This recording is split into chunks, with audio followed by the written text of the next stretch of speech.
السلام علیکم ورحمۃ اللہ وبرکاتہ۔ آج کی ملاقات میں کرناٹک کے تاریخی مقامات کی ہم سیر کرتے ہیں۔ اصل میں یہ ایک کارگزاری ہے کہ ایک اسکول میں نمائش رکھی گئی۔ 5ویں جماعت کے راشد اور عرشیہ کو گول گنبد اور قطب مینار کے ماڈل بنانے پر پہلا انعام ملا تھا۔ اسکولوں میں ہوتا ہے کہ طلباء اپنی صلاحیت کے مطابق اس میں چیزیں بناتے ہیں۔ کوئی گول گنبد بناتا ہے تو کوئی کعبۃ اللہ بھی بناتا ہے، اور کوئی گنبد خضرا بناتا ہے، تو کوئی تاج محل بناتا ہے۔ تو اسی طرح ایک اسکول میں نمائش رکھی گئی اور بچوں نے اپنی صلاحیت کے مطابق اس میں چیزیں بنائی۔ تو 5ویں جماعت کے راشد اور عرشیہ، ان دو طلباء نے گول گنبد اور قطب مینار کا ماڈل ایسے بنایا کہ جن کو پہلا انعام ملا۔ جب پہلا انعام ملا تو بچوں کو ایک شوق پیدا ہوا کہ ہم کرناٹک کے تاریخی مقامات کی سیر کریں گے اور دیکھیں گے کہ کرناٹک میں کیا کیا تاریخی مقامات ہیں۔ چنانچہ اسکول کی مینجمنٹ کمیٹی نے، انتظامیہ نے بچوں کے اصرار پر ایک پروگرام بنایا کہ ہم کرناٹک کے تاریخی مقامات دیکھ کر کے اور لطف اندوز ہو کر کے اور اپنی معلومات میں اضافہ کر کے آئیں گے۔ چنانچہ ایک چھوٹا سا قافلہ بیجاپور پہنچا، جو عادل شاہی سلطنت کا پائے تخت تھا۔ اپنے استاد کی رہبری میں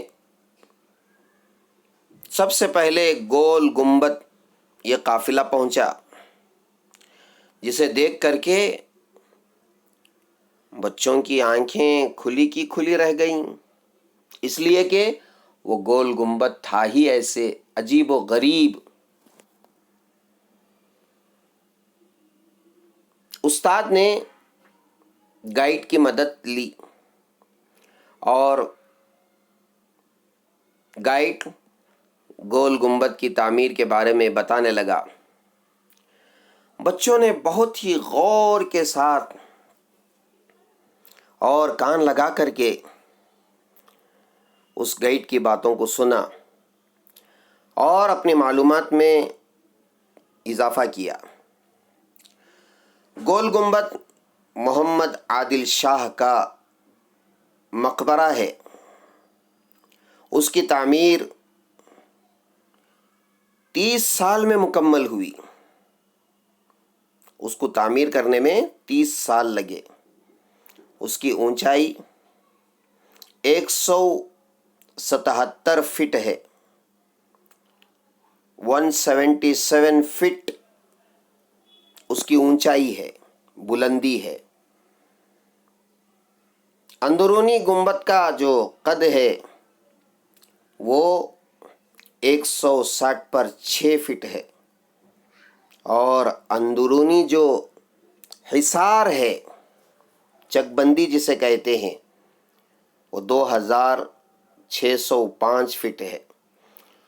یہ دنیا کے 4 بڑے گنبدوں میں سے ایک ہے، اور یہ بغیر ستون کے کھڑا ہوا ہے، اور اس کی بہت ساری خصوصیات ہیں۔ اس میں سے ایک خصوصیت یہ ہے کہ گنبد کے ایک طرف اگر آپ گھڑی رکھیں گے تو اس کی آواز ٹک ٹک کی دوسری جانب سنائی دیتی ہے۔ اور اس کی ایک اور خاص بات یہ ہے کہ جب آپ کسی کا نام لیں گے یا پکاریں گے یا کچھ بھی آپ پڑھیں گے، قرآن کی کوئی آیت پڑھیں گے یا اور کچھ بھی آپ پڑھیں گے تو اس کی آواز 7 بار سنائی دے گی. 7 مرتبہ وہ ریپیٹ ہو کر کے ہم کو سنائی دیتا ہے. اسی لیے اس کو بولی گنبد بھی کہا جاتا ہے. چنانچہ اس اسکول کے بچے گول گنبد کو دیکھنے کے بعد، بولی گنبد کو دیکھنے کے بعد اور اس کے معلومات حاصل کرنے کے بعد اسی شہر میں ایک جامع مسجد ہے جسے علی عادل شاہ نے تعمیر کروایا تھا. یہ جو تصویر میں آپ دیکھ رہے ہیں یہ وہی جامع مسجد ہے. بہت ہی خوبصورت ہے، اور اس کا جو محراب ہے جہاں امام صاحب کھڑے ہو کر کے نماز پڑھاتے ہیں، وہ محراب پورا کا پورا ایک ہی پتھر میں بنا ہوا ہے. بڑی عالیشان مسجد ہے جس کو جامع مسجد کہا جاتا ہے. پھر وہ قافلہ وہاں سے مسجد کو دیکھنے کے بعد ابراہیم روضہ پہنچا، جس کو ابراہیم عادل شاہ نے 1636 میں اپنی بیوی کے لیے بنوایا، مگر افسوس اس کے مکمل ہوتے ہی بادشاہ کا انتقال ہو گیا. یہ انہی کا مقبرہ ہے. یہ بھی بڑا خوبصورت ہے، اور یہ بڑا عجیب و غریب نظارہ بچے دیکھ کر کے ابراہیم روضے کو اور اپنی معلومات میں اضافہ کر کے بچے ایک بڑی توپ کے پاس پہنچے، جو توپ 5 دھاتوں سے بنا ہوا ہے، 14 فٹ لمبا ہے اور 55 ٹن وزنی ہے. بڑا عجیب و غریب توپ ہے. بچوں نے اس کا نظارہ کیا، اس کو دیکھا اور اپنی معلومات میں اضافہ کرتے ہوئے وہاں سے آگے پہنچے. اس شہر میں تقریباً 134 کلومیٹر کے فاصلے پر پتھر میں نقش کیے ہوئے بہت سارے مندر ہیں. بچوں نے ان کا نظارہ کیا. یہ بھی بڑے عجیب و غریب تعمیر ہے، پتھروں میں نقش کیا ہوا ہے. یہ مندر بھی انہوں نے دیکھے. پھر اس کے بعد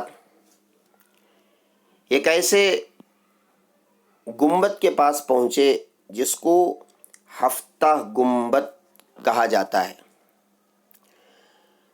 یہ 7 مقبروں کا مجموعہ ہے.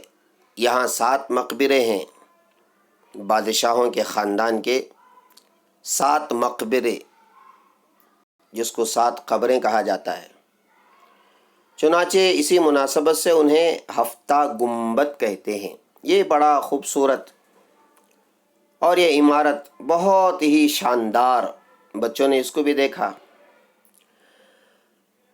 اب یہ یہاں سے گلبرگی پہنچے. گلبرگہ جسے کہا جاتا تھا.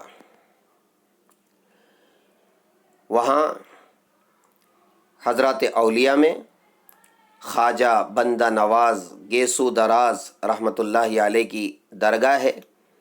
یہ جو تصویر میں آپ حضرات دیکھ رہے ہیں، اسکول کے بچے وہاں پہنچے. اس درگاہ میں حضرت خواجہ بندہ نواز گیسو دراز رحمۃ اللہ علیہ کی قبر ہے، جو اسلام کی تبلیغ کے لیے دلی سے یہاں آئے تھے. یہاں ایک بہت وسیع و عریض کتب خانہ ہے، لائبریری ہے. بہت بڑا کتب خانہ ہے جس میں 10,000 کتابیں موجود ہیں. بچوں نے اس کو دیکھا اور پھر گھوم پھرتے دکانوں پر پہنچ گئے تو وہاں انہوں نے چوڑیاں خریدیں اور کھلونے خریدے، اور بہت خوشی خوشی انہوں نے ان کھلونوں کو خریدا اور پھر وہ بچے سفر کی آخری منزل میں پہنچے تو کملا پور کے بس اسٹینڈ پر جب بس رکتی ہے تو انہوں نے دیکھا کہ یہاں سرخ رنگ کے لال رنگ کے کیلے موجود ہیں اور بیچنے والے یہ پکار رہے ہیں کہ کملا پور کے کیلے لے لو، کملا پور کے کیلے لے لو، لال کیلے لے لو۔ تو کچھ بچوں نے اس کو خریدا اور مزے لے لے کر کے اس کو کھائے۔ اور پھر یہ قافلہ بیدر کا قلعہ جو 15ویں صدی کی یادگار ہے، یہاں مقبرے ہیں اور توپیں موجود ہیں، تو وہاں یہ قافلہ پہنچا اور اس قافلے کو دیکھ کر کے بہت خوش ہوئے اور اپنے معلومات میں اضافہ کیا۔ اس کے بعد سارے بچے محمود گاؤں کے مدرسے پہنچے۔ یہ بہت بڑا اور پرانا مدرسہ ہے، یہاں طلباء اور اساتذہ کے رہائش کا انتظام ہے۔ دور دراز سے طلباء علم و فنون حاصل کرنے کے لیے یہاں آتے ہیں۔ تو بچوں نے اس مدرسے کا نظارہ کیا اور بہت خوش ہوئے اور دل سے خوش ہوئے کہ یہاں قرآن و حدیث کی تعلیم ہوتی ہے۔ طلباء اور اساتذہ یہاں رہ کر کے علم دین حاصل کرتے ہیں، قرآن اور حدیث کو سیکھتے ہیں اور قرآن حفظ کرتے ہیں اور قرآن کی تفسیر معلوم کرتے ہیں، عالم بنتے ہیں، حافظ بنتے ہیں، مفتی بنتے ہیں۔ اس طرح یہ قافلہ اس مدرسے کو دیکھ کر کے بہت خوش ہوتا ہے۔ چنانچہ ان مقامات کو دیکھ کر کے بچے واپس اپنے گاؤں پہنچتے ہیں۔ تو یہ ایک چھوٹا سا سفر تھا ان بچوں کا کہ یہ بیجاپور بھی گئے اور بیدر بھی گئے اور گلبرگہ بھی گئے، مدرسوں کو بھی انہوں نے دیکھا اور مسجدوں کو بھی انہوں نے دیکھا، مقبرے دیکھے، گنبد دیکھا۔ اس طرح اپنے معلومات میں اضافہ کرتے ہوئے واپس اپنے اسکول پہنچ گئے۔ تو اس طرح بچے سفر کر کے ایک ٹور کر کے آ گئے۔ الحمدللہ آپ نے بھی ان بچوں کے ساتھ ایک ٹور کر لیا، آپ بھی بیٹھے بیٹھے ان کے ساتھ ان مقامات پر پہنچ گئے اور آپ نے بھی گنبد دیکھا جسے بولی گنبد کہتے ہیں، اور آپ نے گلبرگہ کی وہ درگاہ بھی دیکھ لی اور جامع مسجد بھی آپ دیکھ لیے اور بیدر کا وہ قلعہ بھی آپ نے دیکھ لیا اور لائبریری بھی آپ نے دیکھی اور جامع مسجد بھی آپ نے دیکھی اور مدرسہ بھی آپ نے دیکھ لیا۔ چلیے ہم دعا کرتے ہیں کہ اللہ تبارک و تعالی آپ کے علم میں اور اضافہ فرمائے اور اللہ تعالی صرف کرناٹک کی نہیں بلکہ سارے ہندوستان کی بلکہ ساری دنیا کی ہمیں سیر کرائے۔ السلام علیکم ورحمۃ اللہ وبرکاتہ۔